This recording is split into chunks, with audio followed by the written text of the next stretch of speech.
Museo Zorrilla, porque acá hace algunos días nada más se inauguró una muestra sobre Carlos Maggi y hasta acá nos vinimos para conversar con María Inés Arrillaga, la curadora, y también con Matías Núñez del Instituto Nacional de Letras, quien también forma parte de toda esta muestra, esta exposición que está buenísima. ¿Cómo están? ¿Todo bien? Hola, muchas gracias. Bueno, ¿de qué va esto? El pibe, ¿no?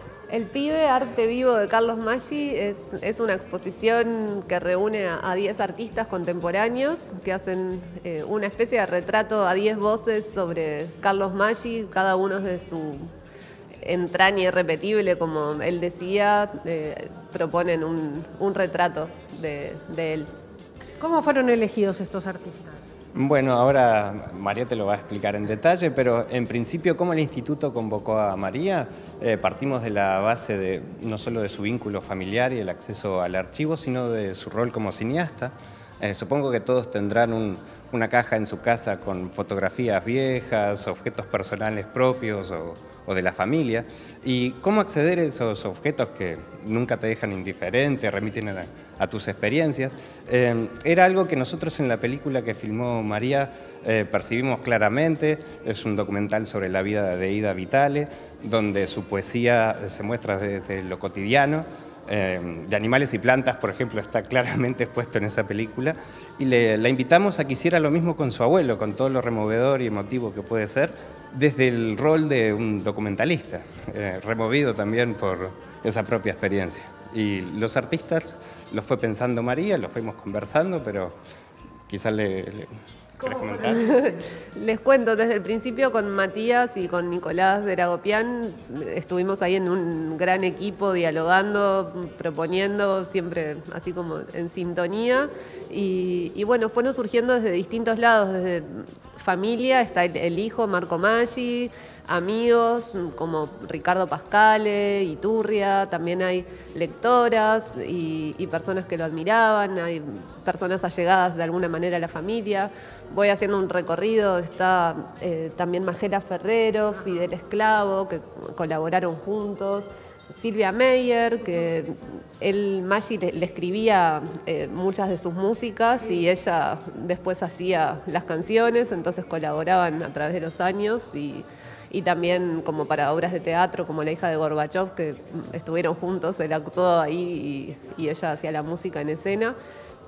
Después Liliana Porter, Ana Tiscornia y Joana Bresque, que hizo toda una instalación con los objetos de la vida que atravesaron las distintas casas de Maggi y que formaron parte de su vida, como los Florencios, bocetos de obras de teatro, el portafolio, porque también fue abogado, como que era un hombre de muchas facetas. Claro, era multifacético, ¿no? Sí. De alguna manera, y cómo entonces mostrar todos esos lugares de él. Sí, y bueno, al mirar un poco esa instalación, hay un cuadro de Cabrerita, que era un artista de esa generación, que le hizo un retrato unos días que vivió en su casa, y cada día que Maggi volvía a trabajar, el retrato tenía unos cuernos, lo había cambiado, y un día llegó y el retrato no estaba, y después una tía lo encontró en un remate y le dijo, vi tu cuadro en un remate, entonces él fue a comprarlo y siempre estuvo como en las casas de él. Es una linda anécdota. Sí, claro. Y bueno, no sé si... Bueno, es que a través de los objetos se hace un retrato de Maggi, abogado, escritor, guionista de radio, con un suceso de público y de crítica en cada una de sus obras. Sus vínculos afectivos al mismo tiempo son vínculos o redes intelectuales, un protagonista de la generación del 45, lo que quiero decir, sus amigos son Ángel Rama, Ida Vitale, convivieron. Al recorrer la exposición se cuenta la vida y se cuenta una parte de la historia cultural de este país muy relevante y que hasta el día de hoy sigue determinando mucho del funcionamiento de la literatura y de la cultura en la actualidad. Y algo que no es menor, que tiene mucho que ver con el título, es varios de los artistas remiten a un elemento positivo o entusiasta de la influencia de Maggi, desde ayudarlos a solucionar problemas o a encontrar una beta artística o una solución a un problema estético. Es curioso reconocer esa sintonía en varias de las obras. Los invitamos a recorrerla y a encontrar esos detalles. Pero ¿y el pibe? ¿Por qué?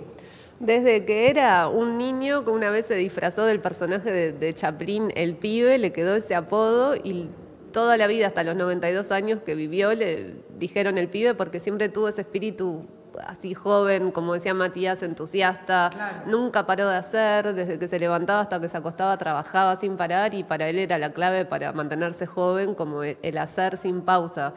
Y también algo característico de él era como que no dejaba como de pensar, siempre como el pensamiento vivo, nunca se ancló a nada, como a ninguna estructura que pudiera hacer que se traicionara a sí mismo, como siempre fue muy libre con claro. Su propio pensamiento. Y algo que no mencionamos es que hay 3 mesas, sí. 3 vitrinas en la exposición que una se centra como en sus múltiples facetas y podemos ver a través del recorrido de su vida, desde fotos hasta escritos, hasta un artículo que se llama Bueno, yo les dije, que es muy importante para la generación del 45 porque de alguna manera a partir de ese artículo se divide en 2 esa generación entre los entrañavivistas, que es un poco esto que hablamos de vivir la obra y la literatura y el arte a través de lo que cada subjetividad es, y los lúcidos, como se genera ahí un poco esa división. Y después hay una mesa que se centra en la dramaturgia, en todas las obras de teatro que están los programas de las obras, hay un libreto, bueno, una foto de él, hay manuscritos y después para seguir está una mesa con un poco el retrato de la pareja de escritores porque él estaba casado con María Inés Silvavira, que era escritora también, mi abuela, y bueno, ahí un poco la vida, de cómo era la vida de la pareja de escritores a través de los años, hay distintos detalles muy lindos de descubrir y bueno.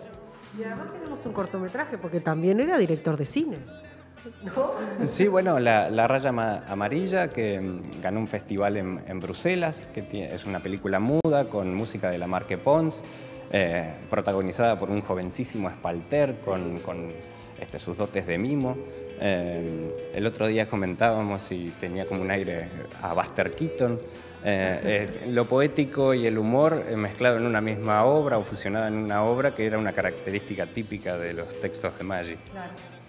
Y algo importante que me faltó comentar es que en la parte del fondo de la sala, que hay una ventana, la artista Rita Fischer, que fue otra de las artistas invitadas a participar y a hacer este retrato, hizo un gesto hacia el afuera, hacia la ventana, hacia ese contacto entre el interior y el exterior, y como ella fue a Las Toscas con Majera Ferrero un domingo y estuvieron ahí contemplando un poco lo que él contemplaba los últimos 30 años de su vida en la casa de Las Toscas donde vivía, y bueno, es una obra hermosa. Está buenísimo, claro, una visión de su lugar. Sí, exacto. Está buenísimo. ¿Hasta cuándo va a estar la exposición? Hasta el 15 de febrero. 15 de febrero, sí. Pueden venir a visitarla. Sí, tenemos pensadas actividades para la segunda semana de febrero. Va a haber mesas, charlas, recuperando la figura de Maggi, y al mismo tiempo, al hablar de teatro, por ejemplo, nuestra idea es que se mezclen o se junten públicos distintos, quizá de los dramaturgos más jóvenes puedan recorrer la obra de Maggi y viceversa. Aquellos que han leído con fervor y entusiasmo la vida de Maggi y sus obras, se acerquen también a los nuevos escritores, a los nuevos dramaturgos. Ahí está, buenísimo. Entonces hasta el 15 de febrero pueden pasar por el Museo Zorrilla a visitar esta exposición sobre Carlos Maggi. Muchísimas gracias. Gracias a vos. Gracias a ti. Gracias, muy amable.